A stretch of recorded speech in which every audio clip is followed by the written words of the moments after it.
Halo, assalamualaikum, jumpa lagi guys. Lanjut ke video yang kedua untuk bagaimana cara belajar pengelasan secara mandiri di rumah. Jadi di bagian yang kedua ini, di sini saya akan bagian video bagaimana cara mengoperasikan dari mesin las ini. Jadi setelah semua alat yang dibutuhkan untuk belajar menggunakan mesin las secara mandiri sudah ada semua. Jadi di sini kami menggunakan aliran listrik dengan daya 2200 watt. Jadi ini sudah ada sumber listrik. Nah, ini mesinnya, mesin lasnya mesin las tua. Jadi kalau yang baru itu ada saklar on off nya, ini sudah tidak berfungsi nih. Jadi setelah dicolokin, sebelum di start pastikan kabel masuk ke ini yang negatif, ada gambarnya, ikut gambar petunjuknya. Jadi ini yang negatif ke arde, ke ini masa, terus yang positifnya ke stang las atau tempat kawat las. Jadi pastikan jangan bersentuhan supaya tidak timbul percikan. Jadi taruh di tempat yang aman. Nah, kemudian dicolok. Nah, setelah dicok, kalau yang baru, mesin las baru itu pasti ada tombol on off nya. Oke. Setelah di on, ini pastikan jangan, ini kan ada kawat lasnya. Nah, jadi jangan tersentuh. Kalau tersentuh langsung nyala. Jadi harus ditaruh di tempat yang aman, jauh dari ini besi. Nah, kemudian kita tentukan ampernya. Nah, di sini saya menggunakan kurang lebihnya normalnya itu 110 ampere. Jadi untuk memastikan ukuran amper itu kita harus ketahui dulu menggunakan kawat las yang ukuran berapa.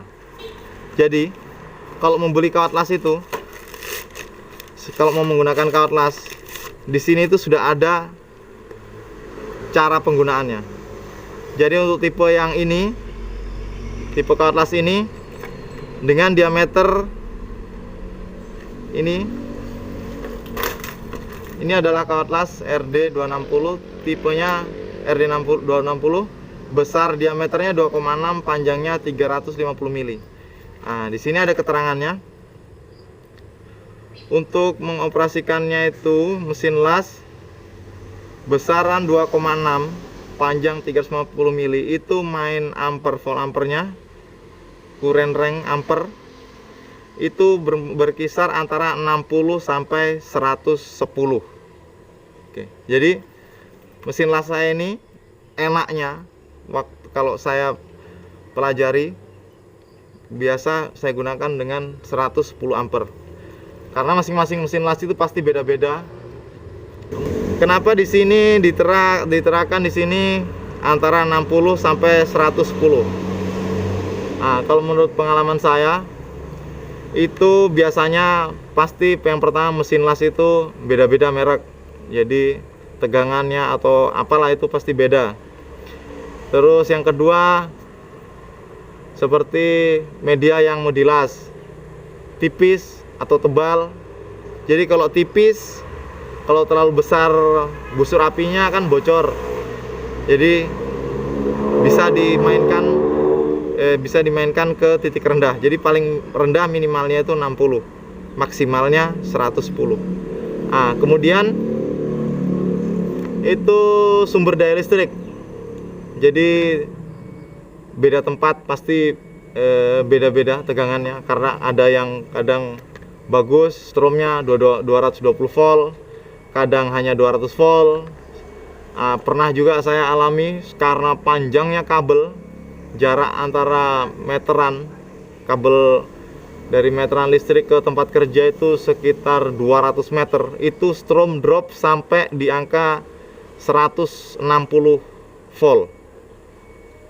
Ketika sampai di 160 volt itu jadi api yang dikeluarkan dari mesin las itu kecil, sangat kecil. Jadi makanya ini mainnya begini.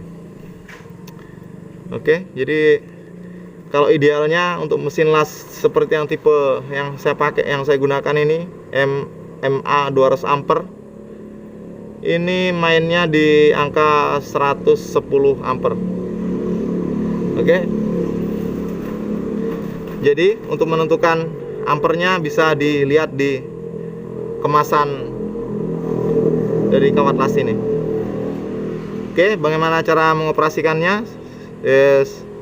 Saya sudah jelaskan. Sekarang tinggal cara mempertemukan. Ini dulu masang kawat las. Jadi di catokannya ini sudah ada, ini sudah rusak ini. Ini ada, tinggal pilih. Kalau tangan kiri, nah berarti begini. Ada juga lurus, ada bengkok gini. Nah, saya biasa menggunakan yang begini, kemiringan kurang lebih 45 derajat. Oke. Jadi ketika ujung dari kawat las ini ketemu dengan media ini, aduh, mana? Jadi ini RD-nya itu pasti nyala. Oke. Jadi ya, ini sudah nyala, siap untuk digunakan untuk melakukan pengelasan. Oke, kalau untuk cara bagaimana penempatan kawat las, cara ngelas, ini karena waktu sudah sore ini, jadi insya Allah akan lanjut di video berikutnya. Jangan lupa like, subscribe, dan komen supaya kami lebih semangat lagi untuk membuat videonya. Dan jangan lupa nyalakan tombol notifikasinya supaya tidak ketinggalan video terbaru dari kami. Semoga bermanfaat. Terima kasih dan assalamualaikum.